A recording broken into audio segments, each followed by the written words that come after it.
Ils étaient au total 660 agents de l'Office togolais des recettes, OTR, à avoir officiellement prêté serment ce mardi 22 février à travers une audience solennelle présidée par le juge du tribunal de première instance de Lomé.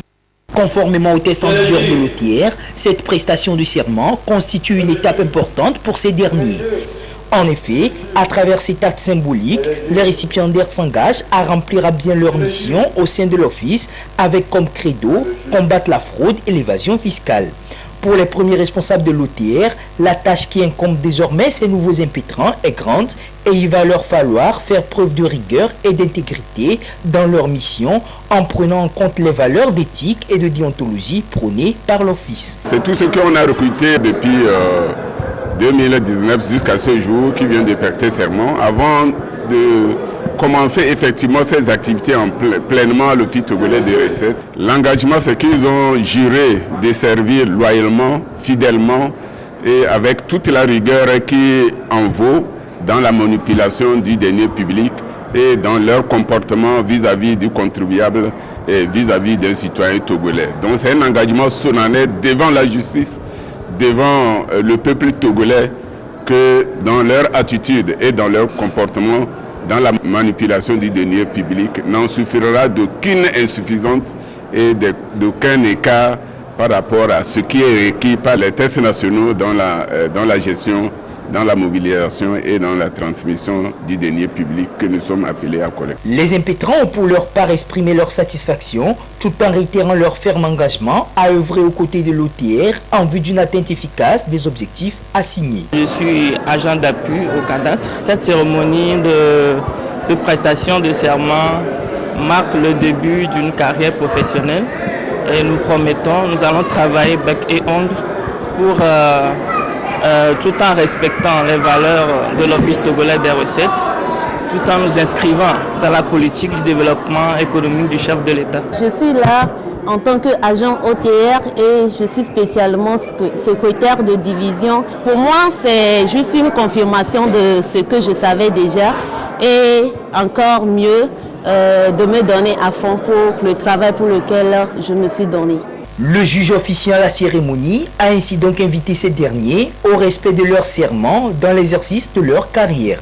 Rappelons que cette cérémonie de prestation de serment est une obligation pour tout agent de l'OTR au vu du statut du personnel qui dispose à son alinéa premier que tout agent de l'office avant son entrée définitive en fonction prête serment devant une juridiction compétente. Je le jure. Terminé bien, tu vas pas. Sokol dossier à la FIA. C'est où on a auto pahater la mère. Que mon bon mano, mbamba, un fond bon moment. Que le bon mano ne voit. Tout comme ces citoyens, chaque personne possède une langue d'origine dans laquelle elle s'exprime. L'on parle de la langue maternelle ou la langue natale, qui est la première langue qu'un enfant apprend et qui est un vecteur de transmission des valeurs et des connaissances sociales. Pour l'Organisation des Nations Unies, une culture de paix ne peut se construire que dans un espace où tout le monde a le droit d'utiliser sa langue maternelle pleinement et librement dans toutes les différentes situations ou circonstances de la vie. La langue maternelle occupe une place importante dans nos sociétés et sa préservation est aussi capitale. Pour les autochtones, l'enfant parle déjà le mina ou bien l'évé depuis sa maison. Et il continue les enseignements avec ça à l'école. On commence en évé et certains mots français sont injectés par moment. Nous avons les enfants étrangers, ils ont des difficultés. Eux, on parle français pour qu'ils nous comprennent. Pour gagner la confiance même de l'enfant, il faut lui parler en sa langue. Là, il se sent familier à toi. Il faut que chaque être vivant connaisse sa première langue avant d'apprendre la langue étrangère. Nous qui n'avons pas cette chance, nous aujourd'hui, si on nous demande de tenir un discours dans notre langue maternelle, il nous est difficile de prononcer tous les mots sans faire appel à la langue française. C'est un retard déjà sur notre civilisation. On peut avoir un enseignant de l'évé ou bien de cabier qui puisse passer de classe en classe et pour 30 minutes par exemple pour enseigner notre langue locale. Parfois il y a des élèves qui n'arrivent pas à comprendre le cours dans cette langue dans laquelle la mathématique par exemple a été montée, mais il suffit que le professeur sorte pour que entre eux, lorsqu'ils sont en travaux de groupe, pour que l'enfant comprenne rapidement le même cours qui lui était magique quand le professeur utilisait la langue étrangère. Vous allez les voir souvent dans les travaux de groupe en langue vernaculaire. Ils s'expriment mieux, ils se comprennent mieux dans leur langue locale. C'est donc pour valoriser et viabiliser les langues maternelles que l'UNESCO a retenu depuis 1999 le 21 février comme journée internationale de la langue maternelle. Pour cette année 2022, le thème retenu est « Rôle potentiel de la technologie pour faire progresser l'éducation multilingue et soutenir le développement d'un enseignement et d'un apprentissage de qualité pour tous ». La technologie a le potentiel de relever certains des plus grands défis de l'éducation aujourd'hui.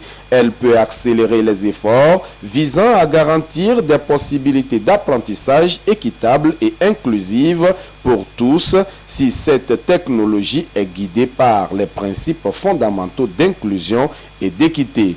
L'éducation multilingue basée sur la langue maternelle est un élément clé de l'inclusion dans l'éducation. Les nations sont donc invitées à redéfinir les politiques, à trouver des stratégies afin de parvenir à cette éducation multilingue inclusive.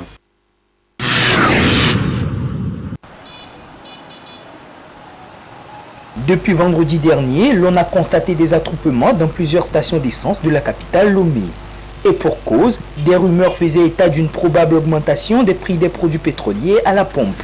Une situation qui aurait semé une inquiétude générale au sein de la population, notamment auprès des conducteurs d'engins à moteur qui avaient pris d'assaut les quelques stations ayant encore du carburant à vendre. Ce lundi matin, bien que la situation se soit un peu atténuée dans plusieurs stations touchées par la pénurie, d'autres par contre sont restées en manque de carburant. Une situation qui n'a pas laissé indifférents certains citoyens. Samedi, quand j'étais sorti, que je vois beaucoup de personnes dans la station, qu'il y a problème d'essence. Et puis, moi aussi, du coup, je me suis pressé à aller chercher. Je vous assure que depuis le matin, là, c'est jusqu'à la soirée que j'ai trouvé du carburant. Et ça n'a pas été facile. Et quand moi je suis allé, j'ai demandé, ce n'est pas une d'explication concrète comme ça. Avec la suite, le monde a commencé par diminuer et je vois que maintenant ça va mieux. On espère bien que les choses rentrent dans l'ordre et puis qu'on n'ait plus cette situation de pénurie de carburant. Ici, dans cette station d'essence à Agoya-Sieye, les responsables tentent de nous expliquer les causes de cette pénurie et les dispositions prises pour satisfaire la clientèle. C'est une pénurie, c'est au niveau de la SE. Donc les carburants, toujours, c'est là-bas, ça provient. Donc chaque station, chaque société avec ses cuivres à la SE. Donc quand le tape à livrer à temps, les stations seront en rupture. Déjà ce matin, nous on a un peu de carburant. Bon, peut-être aller ailleurs maintenant, il n'y a pas le carburant. Donc on ne les a pas livrés à temps. Donc c'est pas que on veut augmenter les prix, non, c'est pas ça. Face à l'ampleur de la situation, le ministre du Commerce n'a pas tardé à sortir un communiqué ce samedi afin d'expliquer les raisons de cette pénurie. La situation devrait revenir à la normale, ainsi donc pas de panique, il n'y aura pas augmentation des prix des produits pétroliers. Le ministre met en garde les détaillants qui se livreraient à toutes pratiques anormales, des pratiques qui seront sévèrement sanctionnées conformément à la réglementation en vigueur.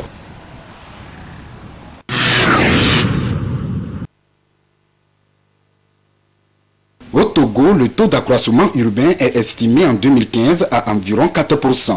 Aussi, 40% des populations togolaises habitent dans les villes. Ce taux, selon les prévisions, devra se multiplier d'ici 2025. Une situation due a priori au libéralisme foncier. Si cette réalité entraîne la mixité sociale, le revers, c'est aussi l'occupation anarchique de l'espace. Conséquence, il est difficile de planifier le développement harmonieux du territoire. Si l'État n'est pas propriétaire terrien au Togo, il met désormais en place une politique de planification qui passe par le schéma directeur ou plan directeur d'aménagement et d'urbanisme des villes. Le schéma directeur a vocation à fixer les projets d'intérêt général.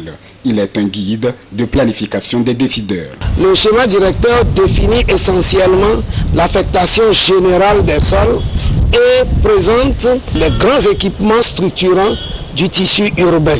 Un schéma directeur peut déjà prévoir l'emplacement d'un grand marché, peut prévoir l'emplacement d'une université. Il est donc difficile de réaliser des programmes ambitieux de développement sans le schéma directeur.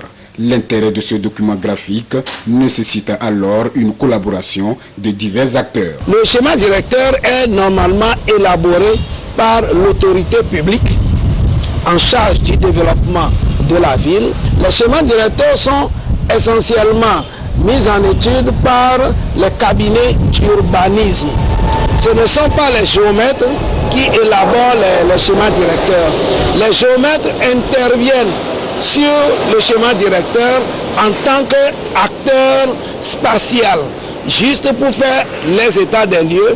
L'occupation anarchique de l'espace entrave le développement global d'une communauté, d'une ville, d'un pays. Le schéma directeur est une réponse pour un développement rationnel de nos cités. Le schéma directeur calque la vision de la ville, dans quel sens la ville voudrait également évoluer et quel sera l'espace d'extension de cette ville. Et si vous ne le faites pas, vous vous enfermez dans les jonglages, dans les improvisations. Le schéma directeur a ceci de bénéfique qu'il constitue un guide qui oriente les communautés dans le choix de leur politique d'aménagement du territoire.